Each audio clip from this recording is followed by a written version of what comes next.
Clippers at Minnesota. Ant Edwards had 37 points. 28 of those came in the second half. Julius Randle had 5. Norman Powell with 25. Kawhi had 8. He played 21 minutes. Clippers were actually up by 19 in this one, and then Ant leads the comeback with 28 second half points. Julius Randle, though, you heard the 5 there in 23 minutes. Played 3 minutes in the fourth and wasn't even out on the floor when this game was finishing. So, Lou, this is weird. How do you handle this? No big deal to me. He had a nasty night. He just didn't play well. I think you handle this game by game. You know, you have scenarios where and listen, Coach Finch might have learned something. He might have found him a group that can finish games for him in the fourth quarter. You know, your starting group is not necessarily your finishing group, right? So he might have found something there. He might have found where if Julius Randle is off the court in the fourth quarter, I can put Ant-Man in a position to be more aggressive on the offensive end where he doesn't have to really, I don't want to say defer, but sometimes when you have another alpha out on the court, it's kind of like, okay, let me give him the ball here, let me give him the ball here, let's play a two-man game. With him being off the floor, Ant-Man can kind of be naturally who he is, the aggressive attacker, slasher, and the person that he was in this fourth quarter. So if I'm Coach Finch and I'm the Minnesota Timberwolves fan base, I don't really read too much into this. I think it's a positive thing that they were able to find this and grind this game out with Julius Randle being on the bench. But there will be games and matchups where it's going to be a benefit for him to be on the court in the fourth quarter. But also, now that you know, in the back of my pocket, I have a group that I can go to that I feel good about winning me basketball games. So this is a game-to-game situation. I don't read too much into this. And I'll say this, it's a tough spot for Julius Randle, man, because when they win, it's Anthony Edwards. Sure. When they lose, a lot of it falls on Julius, and because they looked no further than last year and the excitement and the success they had before this trade. So now, obviously, they basically have the same team, right? They lose Cat, they bring in Julius and Dante. But Dante was not the centerpiece of that trade. It was Julius Randle. So I think he's going to get a lot of the heat in performances like this where you have 5 points.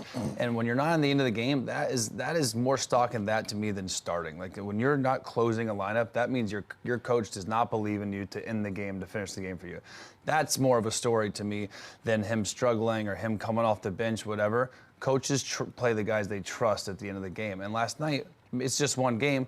He didn't trust Julius Randle to close this game because of how he played and the way their team played with him on the floor. So it's a bad situation for Julius. And a lot of time, Lou knows this, the NBA is about fit and opportunity. And he's had the opportunity, so you have to look to the fit. And it hasn't been right since he's been there. Is there a world in which maybe they're behind the scenes trying to figure this out, but that they go back into this trade scenarios and figure out a way to undo this? Obviously, you're not getting Cat back, but it looks like they've committed to it, right? Like how to crazy keeping him or trading him? Yeah, how crazy would you look to trade him after a season or so? I mean, you'd have to admit you made a mistake, but that's all right. I would look to Brooklyn and try and get Cam Johnson. I would look to get Kuzma. I would look because this isn't working. This doesn't seem to be working. Yeah, I mean, and I don't think those guys are necessarily needle movers to make them a contender all the time. But I don't think you do it now or this offseason. Like you give yourself a chance to see. At least. Well, they have a month. The trade line, the deadline's a month. Well, what are we, 60 plus days into this season and these guys being teammates? And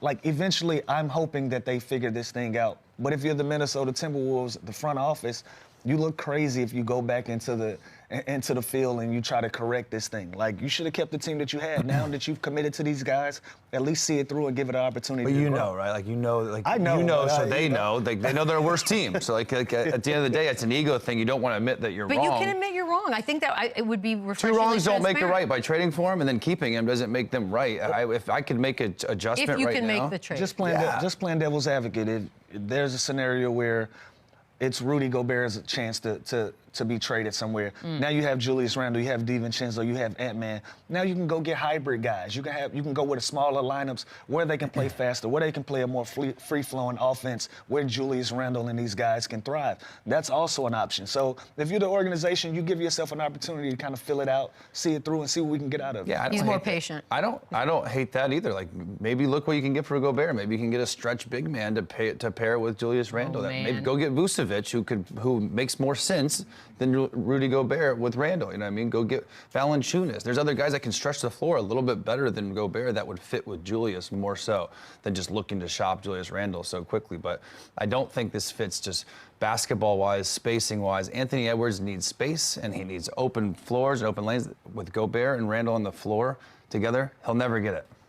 Well, he figured it out last night. He's obviously the big winner of this one with the 37, including a dagger finishing off the Clippers. And this is the dude we know and love, and these are the moments that sort of remind you that he is definitely one of the faces of this league, Chandler. How great was it to see him doing this? It's awesome. And we want him to be, right? And the dude carries himself like the face of the league. So I think that is a huge advantage for him, where it's his swag, it's his personality, it's his athleticism. He plays and carries himself like a franchise player, like the face of the NBA. The way he talks, the way he, instills confidence and calls out his teammates at such a young age. He leads, he's fun to watch. So yeah, he is one of those guys in a small market that we are pushing even more so because we love him, and it's fun to watch, and it's his charisma, and it's everything. It's the full package of him. It's not just the value of his production on the basketball court. He's a star. So yeah, I think he is. That's why I think we're nervous that he's marketable. He's got it all to be the face. Yeah, that's why we don't want this to get ruined. All right, so Kawhi, that was his second game back last night.